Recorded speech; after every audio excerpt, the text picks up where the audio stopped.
Welcome to Chillin' 101. We hope this video helps. You start by verifying Mac OS and the iTunes backup type so you don't pick the wrong folder. Once done, attach the external drive or create the new backup folder and confirm free space. This prevents mid-transfer failures. Open Finder to the current iTunes backup location and also launch Terminal.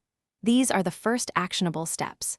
You'll use Terminal to create a symlink, which tells iTunes to use the new location while preserving existing backups. Make sure permissions are correct before proceeding. Now you move the original backup folder to the new location.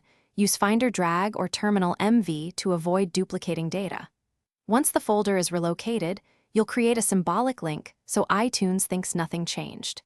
In Terminal, run the lns command pointing from the new full path back to the original backup path. After creating the symlink, list the original directory to confirm the link exists.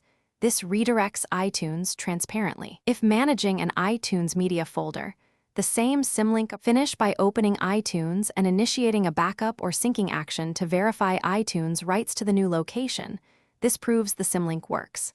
If you see errors, stop and check the symlink target path, ensure the external drive is mounted, and fix permissions with chmod or chown if needed.